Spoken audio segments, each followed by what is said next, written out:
వివేకం లేని చర్య. ఎందుకంటే కాంగ్రెస్ పార్టీకి ఒక రాజ్యాంగం ఉంది. ఇది constitution of all Indian national Congress సంబంధించిన రాజ్యాంగం ఇది. ఈ రాజ్యాంగంలో ఒక్క అక్షరం కూడా, ఒక్క అక్షరం కూడా ప్రభుత్వ విధానాలను తప్పుపట్టడం, పార్టీ వ్యతిరేక చర్య అనే లైన్ లేదు.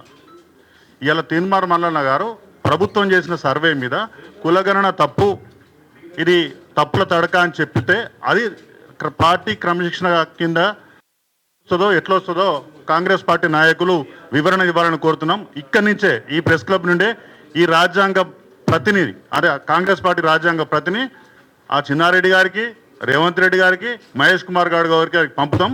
దయచేసి దీని మీద వివరణ ఇవ్వాలని మేము మీ అందరి సమక్షంలో వారిని కోరుతున్నాం. ఇకపోతే రాష్ట్రంలో కాంగ్రెస్ పార్టీ అనే కాదు, అన్ని రాజకీయ పార్టీలలో కూడా ఎవరైతే బీసీ హక్కుల కోసం, బీసీలకు దక్కాల్సిన వాటాల కోసం, బీసీలకు ఎదురవుతున్న సమస్యల కోసం మాట్లాడితే వారిని వెంటాడి వేధించి పార్టీల నుంచి సస్పెండ్ చేసి పదవుల నుంచి తొలగించి ఒక బీసీ సమాజానికి ఒక సంకేతం పంపుతున్నారు. మీరెవరైనా గొంతెత్తితే భవిష్యత్తులో మీ పని కూడా ఆగో తీర్మానం మల్లన్న లెక్క అవుతుంది అని ఒక హెచ్చరిక చేయడానికి మాత్రమే ఈ సస్పెన్షన్ అనే ఒక దారుణాన్ని వాళ్ళు ముందు పెట్టిండ్రు. కాబట్టి ఇక ముందులాగా తెలంగాణ సమాజం ఉండదు. తెలంగాణలో ఏ మూలన బీసీకి అన్యాయం జరిగినా కానీ యావత్ బీసీ లోకమంతా కూడా ఇలా ఆగ్రహంతో ఉన్నారు, ముందుకు వస్తారు, వాళ్ళందరూ కూడా అండగా నిలబడతారు. ఇది ఆది మాత్రమే. ప్రభుత్వాలు, అగ్రవర్ణాలు వాళ్ళ ఆధిపత్యం తమంతట తాము తమ గొయ్యిని పేర్చుకుంటున్నారు. అందులో మొదటి చర్య ఇలా తీన్మార్ మల్లన్న గారి సస్పెన్షన్.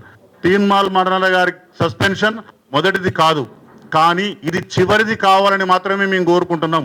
భవిష్యత్తులో చాలా పెద్ద ఉద్యమం కోసం జరుగుతుంది. ఇప్పటి నుంచి ప్రతిరోజు యాక్టివిటీస్ ఉంటాయి. ఇక తీన్మార్ మల్లన్న గారి సస్పెన్షన్ విషయం మీద వారు పూర్తి వివరణ ఇస్తారు.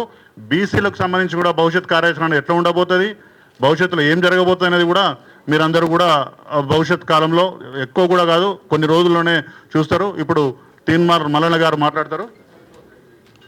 గతంలో కూడా ఇదే కాంగ్రెస్ పార్టీలో కానీ, ఇదే బీఆర్ఎస్ పార్టీలో కానీ, ఇదే బీజేపీ పార్టీలో కానీ బీసీలకు అడుగడుగున అన్యాయం జరిగింది. అంతెందుకంటే ఇదే కాంగ్రెస్ పార్టీకి సంబంధించి మొన్నటికి మొన్న కోమటిరెడ్డి వెంకటరెడ్డి గారు ఇదే పీసీసీ అధ్యక్షుని పట్టుకొని 50 కోట్ల రూపాయలకు నువ్వు పీసీసీ అధ్యక్ష పదవి కొనుక్కున్నావు అన్నాడు. మీ అందరూ సాక్ష్యం దానికి. కొన్నది ఎవరి దగ్గర నుంచి? రాహుల్ గాంధీ దగ్గర నుంచి. కొనుక్కున్నది ఎవరు? రేవంత్ రెడ్డి. అంటే ఆరోపణలు ఎవరి మీద చేసిండు ఆయన? పార్టీ మీద, పార్టీ నాయకుల మీద. అది క్రమశిక్షణ చర్య కిందికి రాదు. రాజగోపాల్ రెడ్డి గారు అంటారు ఈ పీసీసీ అధ్యక్షుడు రేవంత్ రెడ్డి అంటాడు దొంగ, లోఫర్, బ్రోకర్ అని మాట్లాడతాడు. అది క్రమశిక్షణ చర్య కిందికి రాదు. ఇదే చిన్నారెడ్డి ఇవాళ తీన్మార్ మల్లన్న గారి సస్పెన్షన్ లెటర్ పంపిన చిన్నారెడ్డి గారు ఈ పార్టీలో మర్యాద లేదు, ఈ పార్టీలో పెద్దల గౌరవం లేదు, ఇదంతా బోగస్ వ్యవస్థ అన్నాడు. అది పార్టీ క్రమశిక్షణ చర్యకు రాదు. అంటే మీరు ఏం మాట్లాడినా చెల్లుబాటు అవుతుంది. మేము మాత్రం మా హక్కుల కోసం, మా సమస్యల కోసం మాట్లాడితే మాత్రం అది క్రమశిక్షణ ఉల్లంఘన కిందకి అవుతుందా? ఇది మీరు కూడా ఆలోచించాలి. దయచేసి ఇది ఒక్కటే కాదు, ఇవాళ బీసీల గురించి ఎవరు మాట్లాడినా ఒక రకమైనటువంటి అణిచివేత, ఒక రకమైనటువంటి నిర్బంధం, ఒక రకమైనటువంటి అవమానం అనేక రకాలుగా చేస్తున్నారు.